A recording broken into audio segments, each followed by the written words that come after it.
ప్రభువైన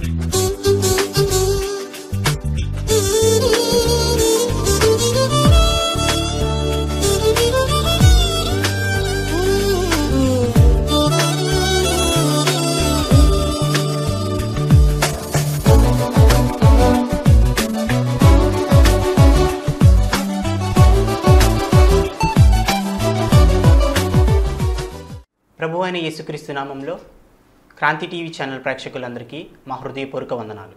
క్రీస్తు పునరుద్ధాన సహవాసము ద్వారా మీరు వాక్యంతో ఎంతో బలపడుచున్నారని మేము నమ్ముచున్నాము. మీరు చేస్తున్న ఫోన్ కాల్స్ ద్వారా మేము ఎంతగానో సంతోషించుచున్నాము. ఈ కార్యక్రమం మరింత ముందుకు సాగాలని మా కొరకు, మా కుటుంబం కొరకు ప్రార్థన చేయగలరు.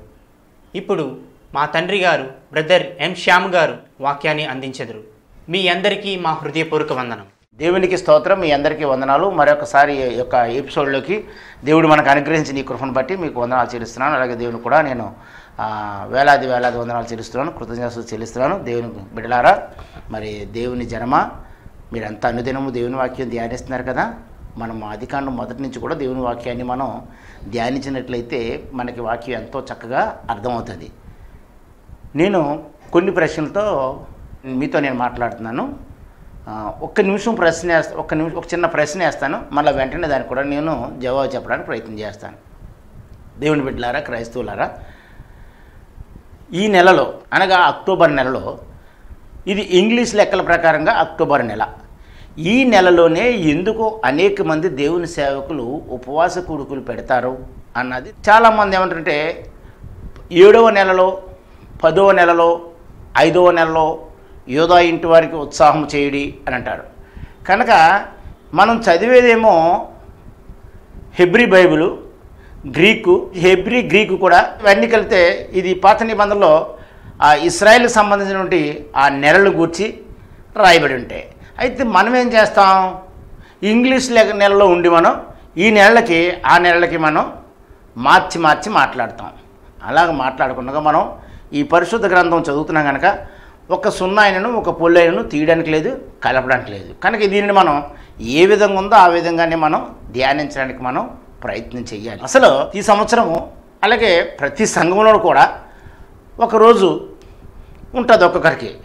కొందరికి శుక్రవారం ఉపవాస దినం అయితే, కొందరికి శనివారం ఉపవాస దినం అయితే, కొందరు సోమవారం ఉపవాస దినంగా ప్రకటించుకుంటే, కొందరు బుధవారం ఉపవాస దినంగా ప్రకటించుకుంటే, మరి 52 వారాలు కూడా 52 ఆదివారాలు కాక 52 వారాలు ఉపవాసం ఉండి మన వ్యక్తిగత అవసరాల నిమిత్తం మనం ప్రార్థన చేస్తుంటాం.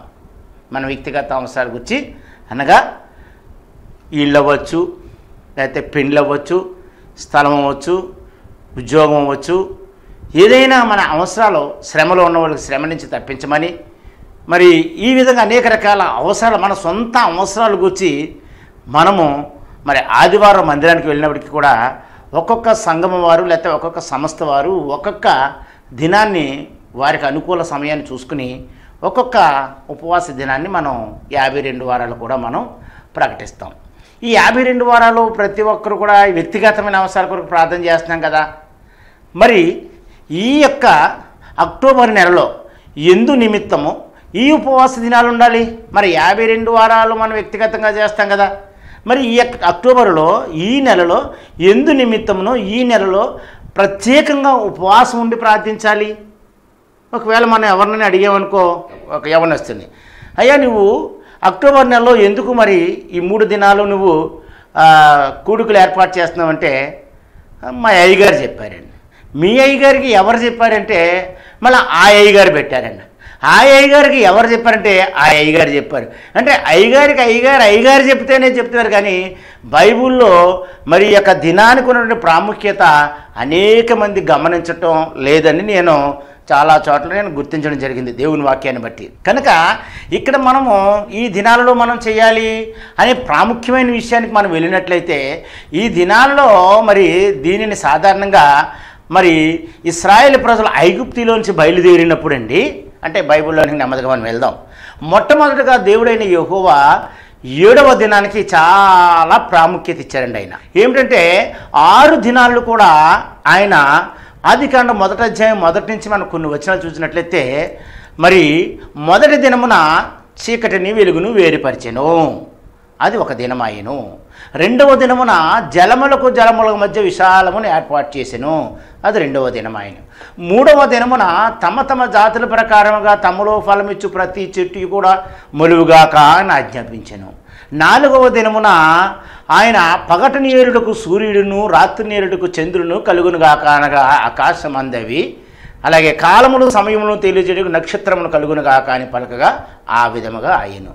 5వ దినమున సముద్రములో చేపలను అలాగే ఆకాశమందు పక్షులను కలుగునుగాక అని సెలవివ్వగా అవి కలిగిను. 6వ దినమున మరి జంతువులను, ఆ తర్వాత మన పోలికను నరును చేయదము అని చెప్పి దేవుడైన యెహోవా, అంటే ఈ సృష్టి అంతా సృజించారు, కానీ సృష్టిని చూసి దేవుడు చేసిన కార్యాన్ని చూసి ఆనందించడానికి నరుడు లేడు గనక నరుణ్ణి ఆయన నేల నుండి మంటిని తీసి మంటిని పిసికి మంటితో మానవుని చేసి మానవునికి జీవాత్మ ఊదగా నరుడు జీవాత్మ అయ్యెను. అలాగా నరుడు జీవాత్మ అయినప్పుడు కొద్ది రోజులైంది. అలాగ నరుడు చూస్తే ఒంటరిగా ఉన్నాడు. చాలా సంవత్సరాలు గడిచాయి. ఒక మహాభక్తుడు రాయుడు నేను చదివాను. ఏమన్నారంటే, సృష్టి అంతా సృజించి ఈ పక్షులు పశువులు జంతువులు సమస్తాన్ని కూడా ఆ యోదోను వనంలో పెట్టినప్పుడు నరుడు చూస్తే ఒంటరిగా ఉన్నాడు. ఇవన్నీ కూడా జతలుగా సుమారు 400 సంవత్సరాలు ఆయన నరుడు ఒంటరిగానే ఉన్నట్టుగా ఒక భక్తుడు సృష్టి మర్మం అనే పుస్తకంలో తెనాలి వారిచే రాయబడి ఉన్నదనమాట. అయితే ఆ పుస్తకంలో 425 సంవత్సరాలు సుమారు ఆదాము ఒంటరిగా ఉన్నట్టుగా ఆ భక్తుడు రాయడం నేను ఒకప్పుడు ఆ పుస్తకంలో చదివి ఉన్నాను. కనుక ఈ 455 సంవత్సరాలు కూడా సృష్టి అంతా కూడా ఏ విధంగా ఉందంటే అది ఎంతో పక్షులతో పశువులతో జంతువులతో చెట్లతో చాలా పచ్చగా ఉన్నది. కానీ నరుడు మాత్రం ఒక్కడే ఉన్నాడు ఆదాము. అందుకే అక్కడ ఏమంటే మోషే ద్వారా దేవుడు ఏం రాయించంటే, నరుడు ఒంటరిగా ఉండుట మంచిది కాదు, నరుడు ఒంటరిగా ఉండుట మంచిది కాదు. అక్కడ ఆదాముకి మరి గాఢ నిద్ర కలగజేసి నిద్రలో నుంచి మరి ఎముకను తీసి ఆ ఎముకను మరి స్త్రీని తయారు చేసి ఇదిగో ఆదాము ముందు పెట్టినప్పుడు నా మాంసంలో మాంసమా నా శరీరంలో శరీరం అని చెప్పి వారిరువురు కూడా హత్తుకుని జీవించారు. ఎప్పుడు నరుడు ఒంటరిగా ఉన్నప్పుడు అవతల ఏం జరిగిందంటే 6 దినాలు కూడా సృజించి 7వ దినమున ఆదికాండము 2వ అధ్యాయం 2వ వచనంలో ఆయన సృష్టిని సృజించి ఆయన మరి ఏం చేశారట, ఒక్కసారి వాక్యానికి మనం వెళ్దాం. ఆదికాండం 2వ అధ్యాయము 2వ వచనంలో ఆయన సృష్టిని మరి 6 దినములు ఆయన పని అంతా ముగించి 7వ దినమున ఆయన విశ్రమించెను. చూద్దాం ఒకసారి దేవుని వాక్యాన్ని మనం ధ్యానిద్దాం. ఆకాశమును భూమిని వాటిలో ఉన్న సమస్త సమూహములను సంపూర్తి చేయబడెను. ఇప్పుడు 6వ దినమున. అప్పుడు 7వ దినాన దేవుడు తాను చేసిన తన పని 7వ దినములోగా సంపూర్తి చేసి తాను చేసిన తన పనిని అంతటిని నుండి 7వ దినమున విశ్రమించెను. కాబట్టి దేవుడు ఆ 7వ దినమున ఆశీర్వదించి పరిశుద్ధపరిచెను. కనుక ఇక్కడ ఆదికాండము 2వ అధ్యాయం 2వ వచనంలో 3 పర్యాయములు 7 అని రాయబడిందండి. అంటే 7వ దినమున సంపూర్ణం చేసిన కనుక 7 అనే సంఖ్య సంపూర్ణానికి సాదృశ్యం అండి. తాను చేసిన తన పని అంతటి నుండి 7వ దినమున సంపూర్తి చేశారు. మళ్ళీ 7వ దినం విశ్రమించనండి. దేవుడు ఆ 7వ దినమును ఆశీర్వదించి పరిశుద్ధపరచని.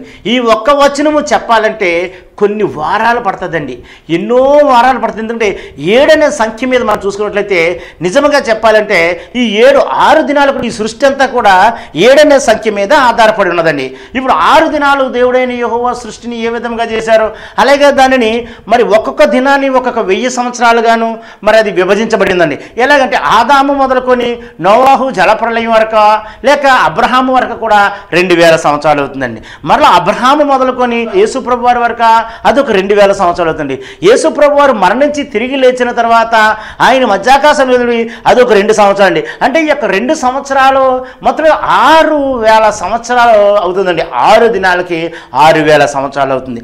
అలాగే మనము ఎప్పుడు మళ్ళీ యేసయ్య మధ్యాకాశానికి అంటే ఈ సర్వలోకానికి సర్వ సృష్టికి సువార్త ప్రకటించబడిన తర్వాత అప్పుడు 7వ దినం ఆ పని ముగిసి మనం ఎక్కడికి వెళ్తే యేసయ్య మధ్యాకాశానికి వస్తే మనం సంఘం అనే మనం కూడా ఎత్తబడడానికి అవకాశం ఉందండి.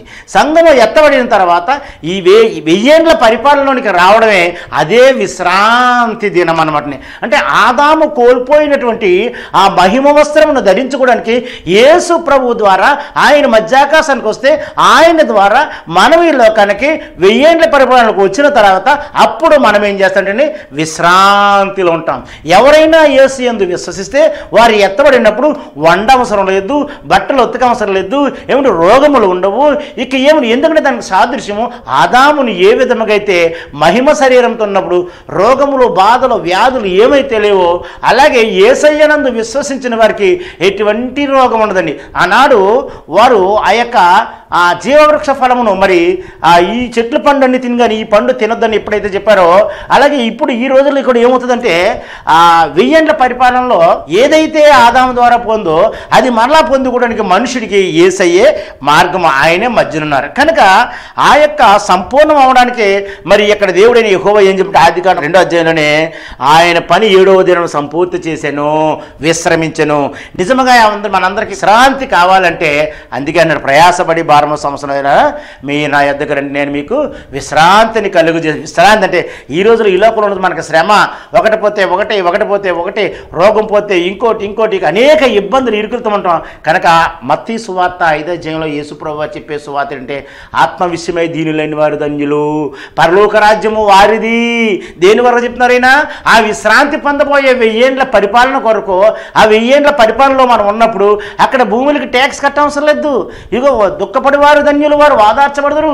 ఇప్పుడైతే మనం దుఃఖపడుతున్నాం కానీ అప్పుడు వాదార్చబడతామంటున్నాడు. సాత్వికులు ధన్యులు అంటే ఇక్కడ ఎంతో కష్టంగా ఉంటుంది, ఎంతో ఇబ్బందిగా ఉంటుంది, ఎంతో దుఃఖముగా ఉంటుంది. సాత్వికులు ధన్యులు, వారు వాదార్చబడతారు, వారు దేవుని చూచెదరు, కనికరము పొందుదురు అన్నారు. కనుక ఈ యొక్క మత్తయి సువార్త 5వ అధ్యాయం అంతా కూడా మనం చదివినట్లయితే దీని సంపూర్ణమైన నెరవేర్పు ఎప్పుడంటే అక్కడ 1000 ఏండ్ల పరిపాలనలో మరి మనం యేసయ్య మధ్యాకాశానికి వస్తే మనం ఎత్తబడినప్పుడు మరలా 7 ఏండ్ల శ్రమలు అయిన తర్వాత ఆయనతో భూమి మీదకి వచ్చినప్పుడే నిజమైన విశ్రాంతిలోనికి మనం ప్రవేశిస్తాము. ఆ విశ్రాంతిలోనికి మనం ప్రవేశించాలంటే మనం ఏమి చేయాలి దినాలలో, ఈ ప్రాముఖ్యమైన దినాలు. అందుకని కనుక ఇశ్రాయేలు ప్రజలకు దేవుడైన యెహోవా ఒక ఆజ్ఞను, ఒక నియమమును నియమించెను. ఆనాడు పాప క్షమాపణ పొందాలంటే గొర్రెపిల్ల యొక్క రక్తము ద్వారా పాప క్షమాపణ వచ్చేదండి అని యెహోవా దేవుడే చెప్పాడు. ఈనాడు మనం గొర్రెలను, మేకలను ఇవ్వవసరం లేదు, కానీ ఏమి చెయ్యాలి అంటే యేసు రక్తమందు మనం విశ్వసించి మన వ్యక్తిగతమైన పాపముల నిమిత్తము మనము ఏడ్చుచూ ప్రార్థన చేయాలి. కనుక దీనిని ఏం చేశారంటే అలాగ క్రమంగా మనం చూసినట్లయితే ఆదికాండము మరి 6వ అధ్యాయంలో మనం చూసినట్లయితే నోవాహు ద్వారా దేవుడు చెప్పాడు కదా, విశ్రమించిన తర్వాత ఆజ్ఞ అతిక్రమించినప్పుడు భూమంతా కూడా భూమి మీద నరులందరూ చెడిపోయినప్పుడు మరలా దేవుడైన యెహోవా నోవాహును పిలిచి, నోవాహు నువ్వు ఒక వాడను నువ్వు సిద్ధపరచుము అని చెప్పాను. మరి 7వ అధ్యాయం చెప్పినప్పుడు యెహోవా నీవి తరములో నీవే నా ఎదుట నీతిమంతుడవై ఉండుట చూచితిని కనుక నీవును నీ ఇంటి వారును వాడలోనే ప్రవేశించవలెను అని చెప్పాను. కనుక ఇక్కడ ఆ విధముగా మరి వాడను సిద్ధపరచమన్నారు. సిద్ధపరిచిన తర్వాత ఆయన ఏంటంటే 8వ అధ్యాయంలో మరి 4వ వచనంలో మనం చూసినట్లయితే 7వ నెల 10వ దినమున 7వ నెల 17వ దినమున వాడ ఆరారాతు కొండ మీద నిలబడి. అంటే ఏ నెల అనేది 7వ నెల. అంటే ఆదికాండంలో మనం ముందు నుంచి చూసినట్లయితే మొదట అధ్యాయమేమో 7వ రోజు చెప్పారు, ఇక్కడికి రాబోతుడికి మళ్ళీ ఎక్కడైందని 7వ నెల. 7వ నెల అంటే ఎప్పుడు 7వ నెల? నోవాహు 600 సంవత్సరాలు పూర్తయిన తర్వాత 601వ సంవత్సరం 7వ నెల 17వ దినమున. కనుక అది సంవత్సరానికి మధ్యలో ఉన్నటువంటి నెల. అంటే ఈ యొక్క వీళ్ళకి సంవత్సరాలు ఎప్పటి నుంచి బయలుదేరే? ఇది ఎవరు రాశారు? దేవుడైన యెహోవా మోషే ద్వారా. ఆదికాండము, నిర్గమకాండము, లేవియాకాండము, సంఖ్యాకాండము, ద్వితీయోపదేశకాండం, ఈ 5 కాండాలు కూడా ఎవరు రాశారు? మోషే రాశాడు. కనుక మోషేకి దేవుడు మరి ఫరో దగ్గర ఉన్నప్పుడు, ఐగుప్తులో ఉన్నప్పుడు సకల విద్య నేర్చుకున్నాడు. కనుక ఈయనకి నెలలో, తిథిలు, తారీఖులు అన్నీ కూడా తెలుసు. కనుక ఆయన దేవుడైన యెహోవా మోషేకి ఇవన్నీ సెలవివ్వడం జరిగింది. ఈ సెలవిస్తూ ఆయన ఏంటంటే అయితే ఆయన ఏంటంటే నోవాహు ఏంటంటే 7వ నెల 17వ నాడు శ్రేష్టమైన వాటిని దేవుడైన యెహోవాకు మరి దహన బలిగా అర్పించడం జరిగింది. ఇక్కడికి ఒక రకమైన చరిత్ర. సరే, ఇదంతా జరిగింది. ఇంకెక్కడి నుంచి అంతా కూడా అబ్రహాము ఏమండి, ఇంకెక్కడి నుంచి అంతా నోవాహు తర్వాత అబ్రహాం తర్వాత ఏమండి మరి ఇస్సాకు తర్వాత యాకోబు యొక్క మరి ప్రజలంతా కూడా ఆదికాండం 46 అధ్యాయాలు చూస్తే మరి ఐగుప్తు దేశుడు వెళ్ళడం జరిగింది. నీ వెళ్ళి ఈ ప్రజలను విడిపించమని చెప్పినప్పుడు మరలా అక్కడ ఒక మాట చెప్తున్నాడు, మోషే నువ్వు చేయవలసిన పని ఏంటో తెలుసా? ఇదిగో నువ్వు ఈ ప్రజలను విడుదల చేయాలంటే ఇదిగో నువ్వు కొన్ని పండగలు చేయాలి. నువ్వు ఇదిగో ఆదికాండం 12వ అధ్యాయంలో మొట్టమొదటి చెప్తున్నాడు, మోసే ఆహారంలో ఐగుప్తులో ఉండగా యెహోవా వారితో ఇలాగను సెలవిచ్చాను, నెలలో ఈ నెల మీకు మొదటిది, ఇది మీ సంవత్సరమునకు మొదటి నెల. మీరు ఇశ్రాయేలు సర్వ సమాజములతో ఈ నెల దశమి నాడు వారు తమ తమ కుటుంబంలో లెక్క చొప్పున ఒక్కొక్కడును ఒక్కొక్క గొర్రె పిల్లను మేక పిల్లను అనగా ప్రతి ఇంటికి ఒక్కొక్క గొర్రె పిల్లనైనను మేక పిల్లను తీసుకొని రావాలను. ఇక ఏమంటే దశమి నాడు. ఏమనండి, మీరు అనుకుంటారు కదా దశమి నాడు అంటే ఇది ఏదో సోది చెప్పడం జాతకం చెప్పడం కాదండి. చాలా జాగ్రత్తగా అనిపించండి, చాలా జాగ్రత్తగా. ఎందుకంటే ఇది మీకు మొదటి నెల. అది ఏ నెల అంటే మార్చి నెల. దాన్ని ఏమన్నారండి, ఇది మీకు మొదటి నెల. ఇక్కడ చూద్దాం, ఏది మొదటి నెల ఇశ్రాయేలు ప్రజలకు? ఇదిగోండి నీసా లేక అబీబ్ నెల అన్న. ఇది మీకు మొదటి నెల.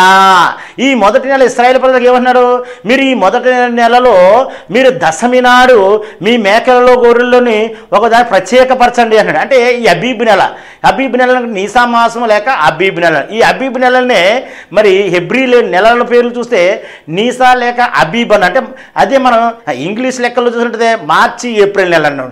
అదే అచ్చు తెలుగు నెలలో మనం చూసినట్లయితే చైత్రమాసము అన్నామండి. కనుక ఇది చైత్రమాసము అంటే ఇక్కడ మనము అబీబ్ నెల అనగా చైత్రమాసం. చైత్రమాసం అంటే ఏప్రిల్ మార్చి నెలలోకి వస్తుంది కనుక ఇక్కడ గుడ్ ఫ్రైడే వస్తుందండి. ఇక్కడ ఏమొస్తుందంటే కొత్త మాసం వస్తుందండి, కొత్త సంవత్సరం అని. మన అచ్చు తెలుగు ప్రకారంగా భారతదేశంలో ఉన్నాం, ఆంధ్ర రాష్ట్రంలో ఉన్నాం, తూర్పుగోదావరి జిల్లాలో ఉన్నాం కనుక మనం తెలుగు తప్పనిసరిగా నేర్చుకోవాల్సిన బాధ్యత మనకు ఉంది. ఎందుకంటే మన తెలుగు నెలలో మనం తప్పనిసరిగా మనం ఏం చేయాలంటే వాటిని గ్రహించాలి. కనుక ఈ యొక్క తెలుగు నెలలకి ఈ యొక్క హెబ్రీ నెలకి కూడా చాలా దగ్గర సంబంధంగా కనబడుతుంది అనమాట. ఇక్కడ అబీబ్ నెల వారు ప్రయాణం అయ్యొచ్చారు. ఇక్కడ మనం తెలుగు నెలలో మనం చూసినట్లయితే మనకి క్రొత్త సంవత్సరం ప్రారంభం అవుతుంది అనమాట. అంటే కొత్త పంటలు కొత్తవన్నీ కూడా వస్తాయి. కనుక వీరికేమో మరి పస్కా పండుగ వస్తుంది. ఈ పస్కా పండుగ వీరికి వస్తే ఎవరికి వస్తుంది? ఇశ్రాయేలు ప్రజలకి ఏమో పస్కా పండుగ వస్తే తెలుగు ప్రజలైన మనకేమొస్తుంది? క్రొత్త మాసం వస్తుందండి. కనుక ఈ విధంగా ఈ యొక్క లెక్కలకి మనకి చాలా మనం నేర్చుకోవాలి. అందుకే పండుగలను మనం చేయుడి అనేసి యెహోవా దేవుడు సెలవిచ్చాడు. కనుక ఈ నెలలో మీరు దశమి నాడు మరి గొర్రె పిల్లనైనను మేక పిల్లను తీసుకొని వెళ్ళని చెప్పాడు. కనుక తీసుకుని దాన్ని భద్రపరిచి 14వ దినమున దాన్ని వధించమన్నాడు. అంటే 4 రోజులు అయిన తర్వాత, అంటే వీళ్ళు 4 రోజులు అయిన తర్వాత వధించి ఆ రాత్రే దాన్ని భుజించి ఆ రాత్రే వారు ప్రయాణం చేయాలని. మొత్తం అంతా కలిపితే 25 లక్షల మంది ఇశ్రాయేలు ప్రజలు ఉంటారు కనుక వారు ప్రయాణం అయ్యేటప్పుడు దేవుడు మరి యొక్క శత్రువు చేతిలో తప్పించేంత వరకు, పొలిమేర దాటేంత వరకు ఈ యొక్క చంద్రుని యొక్క కాంతిలోనైనా ఆ పౌర్ణమి నాడు చంద్రకాంతిలోనే ఈ చిన్న పెద్ద పిల్ల మరి ఆవు గేదె మేక గొర్రె అవన్నీ తీసుకుని వారు ప్రయాణం వెళ్ళారు. ఇక ఎర్ర సముద్రం దగ్గరికి వెళ్ళేటప్పటికి ఫరో తిరిగి ఎప్పుడైతే వస్తున్నారో మరలా చంద్రుడు ముగిచున్న సమయం వస్తున్నప్పటికి దేవుడని యెహోవాయే అగ్నిస్తంభం అయ్యండి, ఆయన పగల మేఘస్తంభం అయ్యండి, రాత్రి అగ్నిస్తంభం అయ్యండి, ఆయన ప్రజలకు ఆయన కాపద్దులుగా ఉన్నారు. అందుకే ఆయన ఏంటంటే మీరు దశమి నాడు ప్రత్యేకపరచండి, 15వ దినాన్ని మీరు ప్రయాణమయ్యి వెళ్ళమన్నాడు. అది పస్కా పండుగ గుర్తు. ఆ నెలలో మరి పస్కా పండుగ వస్తుంది. అందుకే మనము ఈ యొక్క మార్చి ఏప్రిల్లో గుడ్ ఫ్రైడేకి చాలామంది 40 రోజుల మంది ఉపవాసం ఉంటారు, కొంతమంది 3 రోజులే ఉంటారు, కొంతమంది 6 రోజులు ఉండి ఈ మార్చి ఏప్రిల్ నెలలో వారు యేసు ప్రభు యొక్క శిలువ మరణాన్ని గురించి ఎక్కువగా మనం తెలుసుకోవడం జరుగుతుంది. కనుక ఆ యొక్క పండుగలను గురించి ఇక్కడ మనకి తెలియజేయడం జరిగింది. అలాగే మనం 2వ నెలలో మనం చూసినట్లు జీవ్ అంటే ఏప్రిల్ మే నెల, ఇది వైశాఖ మాసం అన్నామండి. అంటే ఏదైనా యేసు ప్రభు వారు శిలువలో మరణించి తిరిగి లేచిన తర్వాత 40 రోజులు భూమి మీద ఉండి 40 రోజులు భూమి మీద ఉండి ఆయన మధ్యాకాశానికి ఎత్తబడి ఆరోహణమైనప్పుడు 10 రోజులు అయిన తర్వాత, అంటే మొత్తం మీద అంటే 50 రోజులు అవతలికి ఏముందండి పెంతుకోస్తు పండుగ వచ్చిందండి. కనుక ఇక్కడ కూడా ఏంటంటే ఈ యొక్క నీసా మాసంలో 7 వారముల పండుగ అన్నారండి దానికి. అంటే 7 వారములు లెక్క పెట్టి 7 అంటే 7 ఏళ్ళు 49 రోజులు అయిన తర్వాత 1వ రోజున 50వ రోజు అండి. ఆ 50వ రోజు మరి కొద్ది రోజులు గడిచిన తర్వాత ప్రతి యొక్క ధర్మశాస్త్ర పలకలు ఇవ్వడం జరిగింది. అలాగే మందసం కూడా ఎత్తపడడం జరిగింది. మందసం ఎప్పుడైతే ఎత్తపడ్డదో శత్రువుల యొద్ద నుంచి తప్పించుకునే జరుపుకునేవారు. కనుక ఇటువంటి ఒక్కొక్క దానికి ఒక్కొక్క పోలిక ఉంది. ఆ విధముగా మరి ఆ పండుగ జరగడం జరిగింది. అయితే పస్కా పండుగ ముఖ్యమైన పండుగలండి. అంటే మొదటి పండుగలో పస్కా పండుగ, పస్కా పండుగ అయిన 50వ రోజుకేమో పెంతుకోస్తు పండుగ, పెంతుకోస్తు పండుగ అయిన తర్వాత మనకి 7వ నెలలో ముఖ్యమైనటువంటి నెల పండుగ ఏంటంటే ఈ యొక్క 7వ నెలలో పండుగ అండి.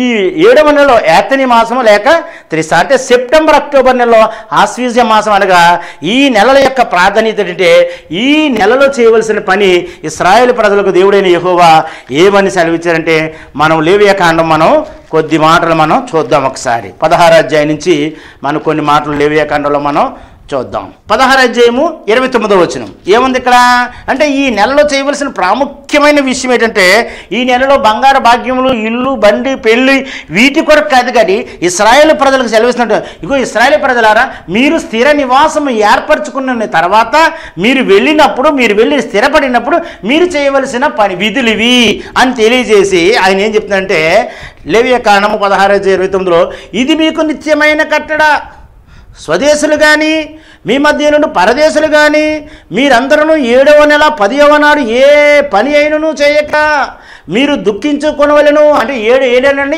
7వ నెల అనగా 7వ నెల అంటే ఏది అక్టోబర్ నెలకు వస్తున్నామండి. హెబ్రీ లెక్కల ప్రకారంగానేమో ఏతని మాసం, ఇంగ్లీష్ లెక్కల ప్రకారంగా చూస్తేనేమో సెప్టెంబర్ అక్టోబర్ వచ్చింది. అలాగే మన తెలుగు లెక్కల ప్రకారం ఆశ్వీజం వచ్చింది. ఆశ్వీజం అంటే ఇప్పుడు ఈ నెల ఆశ్వీజ మాసంలో మనం మొన్న 1వ తారీఖు నుంచి అండి అక్టోబర్ 1వ తారీఖు నుంచి మనం ఆశ్వీజ మాసంలోకి వచ్చాం. అంటే 1వ తారీఖు నుంచి 10వ తారీఖు వెళ్తే ఏమవుతుంది మన ఆంధ్ర రాష్ట్ర సాంప్రదాయంగా చూస్తే మరి 10వ రోజు ఏమొచ్చింది దశమి వచ్చింది. మరి దశమి అంటే ఏంటది? ఆ దినాన్ని ఏం చేయాలి? దశమి సరే ఏం చేయమన్నాడు? 10వ నాడు ఏం చేయమన్నాడు? 7వ నెల 10వ నాడు ఏ పని అయినా చేయక మిమ్మల్ని మీరు దుఃఖించుకొనవలెను. యాలి అనగా మీరు మీ దేవుడైన యెహోవా సన్నిధిని మీ సమస్త పాపముల నుండి పవిత్రులగినట్లు ఆ దినమున మిమ్మల్ని మీరు పవిత్రపరిచినట్లు మీ నిమిత్తమును ప్రాయశ్చిత్తము చేయబడెను. కనుక ఏమన్నాడు ఇక్కడ ఏమన్నాడు? యాలి అనగా మీరు యెహోవా సన్నిధిని మీ సమస్త పాపాల నిమిత్తమును అంటే ఈ యొక్క 52 వారాలు ఇల్లు, బండో, పెళ్ళో, ఉద్యోగమో, ఇంకోటో మరొక సమస్య, సమస్య, అన్ని సమస్య, ఆ సమస్య, ఏదో సమస్య కొరకు మీరు ప్రార్థన చేశాం మనం వీళ్ళని. కనుక ఈ మహా విశ్రాంతి దినమనగా మనము యేసుప్రభు వారు మధ్యాకాశానికి వస్తే మనం ఎత్తబడాలంటే అందుకే మనకి ఆనాడు ఇశ్రాయేలు ప్రజలు కూడా వారు కూడా చెప్పాడు ఇది 7వ నెలలో 10వ నాడు మీ సమస్త పాపముల నిమిత్తమును మీరు దుఃఖించుచు ఏడ్చుచు ప్రార్థన చేయండి. మన పాపములు ఎప్పుడైతే క్షమించబడ్డాయో అప్పుడే మనం రక్షించబడినట్లండి. ఎప్పుడైతే మన పాపాలు నిలుచున్నాయో మనం ఎత్తబడ్డానికి అవకాశం ఉండదు. కనుక ఏమనంటే యెహోవా హస్తము కృచక లేదు, వినేనుకుడు మందము ఆయన చెవులు మందము కాలేదు. ఏమంటే మీ పాపములు మీకును నాకు అడ్డుగా ఉన్నాయి కనుక మీరు ఏడవండి అని ఇశ్రాయేలు ప్రజలు సెలవిస్తున్నారు. ఏమంటే 7వ నెల 10వ నాడు మీరు ఏ పని చేయక మీ సమస్త పాపముల నిమిత్తమును మీరు పవిత్రులగినట్లు ఆ దినమున మిమ్మల్ని మీరు పవిత్రపరిచినట్లు మీ నిమిత్తమును ప్రాయశ్చిత్తము చేయబడిన అంటే మన నిమిత్తము మీ నిమిత్తము ప్రాయశ్చిత్తము చేయబడినని చెప్పి ఆయన సెలవిచ్చండి. అది మీకు మహావిశ్రాంతి దినము, మిమ్మల్ని మీరు దుఃఖపరచుకొని వెళ్ళను. ఇది నిత్యమైన కట్టడ. ఎవరను తన తండ్రికి మారుగా యాజకుడైనట్టు అభిషేకం పొంది తన ప్రతిష్ఠించుకొను ఆ యాజకుడు ప్రాయశ్చిత్తం చేసుకుని నార వస్త్రములు ధరించుకొని ప్రతిష్ఠ వస్త్రములు ధరించుకొనను. మరియు అతడు అతి పరిశుద్ధ స్థలములోనున్న మందిరమునకు ప్రత్యక్షపు గుడారమునకు బలిపీఠమునకును ప్రాయశ్చిత్తము చేయవలను. మరి అతడు యాజకుల నిమిత్తమును సమాజ నిమిత్తమును ప్రాయశ్చిత్తము చేయవలను. సంవత్సరమునకు ఒకసారి ఇశ్రాయేలు సమస్త పాపములు బట్టి వారి నిమిత్తము ప్రాయశ్చిత్తము చేయుటకే ఇది మీకు నిత్యమైన కట్టడ. యెహోవా మోషేకు ఆజ్ఞాపించినట్లు అతడు చేసెను. కనుక ఇక్కడ సంవత్సరానికి ఒక మారు ఏం చేయాలంటే ఇదిగోండి ఇక్కడ మనం చూసినట్లయితే అతి పరిశుద్ధ స్థలం ఇదిగోండి. ఈ యొక్క అతి పరిశుద్ధ స్థలంలోనికి మరి ప్రధాన యాజకుడు సంవత్సరానికి ఒకసారి ఈ యొక్క పరిశుద్ధ స్థలంలోనికి వెళ్ళి ఈ మరి గొర్రెపిల్ల యొక్క రక్తాన్ని పట్టుకుని ఆయన యొక్క పరిశుద్ధ స్థలంలో నుంచి అతి పరిశుద్ధ స్థలం అనేది ఈ గుడారంలోనికి సంవత్సరానికి ఒకసారి ప్రవేశిస్తాడు. అది ఎప్పుడంటే ఇదిగో దశమి నాడే 7వ నెల 10వ నాడు ప్రజలందరి నిమిత్తమును అలాగే తన నిమిత్తమును తన పాపముల నిమిత్తము ఆయన రక్తాన్ని చేత పట్టుకుని ఈ యొక్క అతి పరిశుద్ధ స్థలంలోనికి ప్రవేశించి మన పాపముల నిమిత్తమును మరి దేవుడైన యెహోవా చెప్పినట్టుగా మరి ప్రధాన యాజకుడు చేసినప్పుడు మన పాపములన్నిటికీ ప్రాయశ్చిత్తం రక్తం కలిగినని ఆనాడు మరి మోషేకు దేవుడు సెలవిచ్చాడు. ఈనాడు మన నిమిత్తమును మన తండ్రి అయిన యెహోవా దేవుడు కుమారుడైన యేసు ప్రభుని మన యేసుక్రీస్తు మన మధ్యకు పంపించి ఈనాడు మనం గొర్రెలు మేకలను బలివంశం లేదు కానీ యేసు రక్తమందు మనం విశ్వసించి మన కొరకు మన పాపముల నిమిత్తం ఆయన మరణించి తిరిగి లేచారని ఆ రక్తం ద్వారా మనకు పాప క్షమాపణ కలుగుతుందని, మనకు విమోచన కలుగుతుందని మనం విశ్వసించి మనం నమ్మి, ఇదిగో నాయన 6 నెలలు ముగిసింది నాయన, అలాగే నాయన నా ముందు 6 నెలలు దొరలైనాయన, నా కనులతో చేసిన పాపము, నా తలంపులతో చేసిన పాపము, నా ఆలోచనతో చేసిన పాపము, నా పాపము నాయన క్షమించిన ఆయన అని చెప్పి మనము ఏడ్చుచు మరి ఈ దినాలు మనం ప్రార్థన చెయ్యాలి. అలాగే మనం చూసినట్లయితే లేవియాకాండంలో కూడా మనం చూసినట్లయితే లేవియాకాండం 23వ అధ్యాయము 29వ వచనంలో మనం చూసినట్లయితే ఇదే విషయాన్ని మరి అనేక పండగల విషయాలు ఇక్కడ మరి వరుస క్రమంగా మనం లేవియాకాండం 23వ అధ్యాయం అంతా మనం చూసినట్లయితే వరుస క్రమంగా పండగలన్నీ కూడా మనకి కనబడతాయి. కనుక ఇక్కడ మనం మరి ముఖ్యంగా తెలుసుకుంటే పాపాన్ని గురించి బైబిల్లో కొన్ని వివరాలు మనం చెప్పి అసలు పాపం ఏంటంటాం కానీ ఒక పురుషుడు స్త్రీతో, స్త్రీ పురుషుడితో వెళ్ళడమే ఇదే పాపం అనుకుంటాం కానీ, అందుకంటే నేనే తప్పు చేయలేదు, నేను కాబట్టి చాలా జాగ్రత్తగా ఉన్నాను, నేను కాబట్టి నీతిగా జీవిస్తున్నాను, నేను కాబట్టి ఇలాగ ఉన్నానని మనం అనుకుంటాం కానీ నేను కాదు, మనం ఉండవలసిన చాలా ఉన్నాయండి.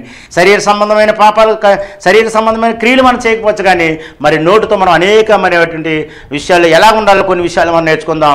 పాపాన్ని వివరించేందుకు బైబిల్లో రకరకాల పదాలు వాడడం ఉంది. అంటే దేవుని మాట మేరడం. మొట్టమొదటి పాపం ఏంటండి? దేవుని యొక్క మాటను మేరడం. సంఖ్యాకాండం 14:41 ఉంది. కనుక దేవుని మాట మేరకూడదు. అలాగే దేవునితోనూ మనుషులతోనూ మనకు ఉండవలసిన సంబంధం విషయంలో అపనమ్మకంగా ప్రవర్తించకూడదండి. దేవుని విషయంలో కూడా మనుషుల విషయంలో కూడా మనకున్నటువంటి మరి సంబంధాన్ని అపనమ్మకంగా ప్రవర్తించకూడదని ఆయన ఏం చేసిన మత్తయి సువార్త 6:14 జరుగుతుంది. అలాగే మూడవదిగా నైతిక భ్రష్టత్వం. అంటే అహంకారము మనకు పనికిరాదండి. నైతిక భ్రష్టత్వం అంటే అహంకారం, నాకేంట్లే, నన్ను ఎవడేం చేస్తాడు, నేనే మోనార్కతనం ఉండకూడదని కూడా పాపం అనగా దాని యొక్క వివరం. అలాగే అజ్ఞానం అంటే దేవుని చిత్తం ఏమిటో తెలియక తప్పుదాలు చేయడం. దేవుని చిత్తం ఏంటో తెలుసుకోకుండా తప్పు చేయడం కూడా అది కూడా పాపమే. లేవియాకాండం 13వ వచనంలో ఉంది. అంటే కొన్నిసార్లు మన కనులతోనూ, చేతులతోనూ, తలంపులతోనూ అనేక విషయాల్లో మనం పాపాలు చేస్తాం. వాటన్నిటినీ గురించి ఈ దినాల్లో మనం అడగాలి. అలాగే మనలో 5వది మన దేవుడు మనలో ఆశించిన స్థాయికి మనం ఎదగకపోవడమే అన్నాడు. మన దేవుడు మన కోసం, ప్రతి ఒక్క వ్యక్తి కోసం కూడా ఒకలాంటి ఆలోచన, ఒకటి పాటల్లో, ఒకటి ప్రార్థనలో, అన్ని రకాలుగా కూడా దేవుడు మన కొరకు ఏదైతే ఆశించిన స్థాయికి ఒక్కొక్కటి మంచి పాటలు ఇవ్వడం, ఒక వాక్యం, ఒకరి ప్రార్థన, ఒకరి పరిచర్య, ఒకరి రకరకాలుగా ఇస్తారు. కనుక అన్నింటిలో కూడా ఎవరికి ఇచ్చిన స్థాయిని బట్టి వారు ఎదగడానికి మనం ఎదగకపోవడమే పాపం. అలా మనం చేయవలసిన దాన్ని చేయకపోవడం కూడా పాపం. వ్యక్తిగతమైనటువంటి పాపముల నిమిత్తమును ప్రతిరోజు కొద్ది నిమిషాలు వ్యక్తిగతమైన పాపముల నిమిత్తమును, కనులతో చేసిన పాపములు, తలంపులతో చేసిన పాపములు, ఆలోచనలతో చేసిన పాపములు, బుద్ధిపూర్వకంగా చేసిన పాపములు, గ్రహింపు లేకుండా చేసిన పాపముల నిమిత్తం మనం ప్రార్థించినట్లయితే ఆయన రక్తం ద్వారా మనకి మరి పరిశుద్ధపరచబడతాం. కనుక మరి ఈ కొద్ది మాటలు దేవుడు దీవించిన గాక. ఇగో ప్రార్థన చేద్దాం. దయగల మా తండ్రి, ప్రేమగల మా ప్రభా, నీకు వందనాలు, స్తుతులు, స్తోత్రాలు చెల్లిస్తున్నాను. నీ రక్తంతో కడిగి మమ్మల్ని పవిత్రపరిచి పరిశుద్ధపరచమని, నీ కృప, నీ కనుక దయాతోడి గురించి దీవించి ఆశించని విని బిడ్డలందరినీ ప్రభా నీ కృపలో భద్రపరచమని యేసు నామమున వేడుకొచ్చున్నాను తండ్రి. ఆమేన్, ఆమేన్, ఆమేన్. మా అడ్రస్ బ్రదర్ ఎం శ్యామ్ గారు, మా డోర్ నెంబర్ 7031-131/2, గుడారిగుంట, కాకినాడ, జయప్రకాష్ నగర్. మా ఫోన్ నెంబర్ 9885882383. మీ అందరికీ వందనములు.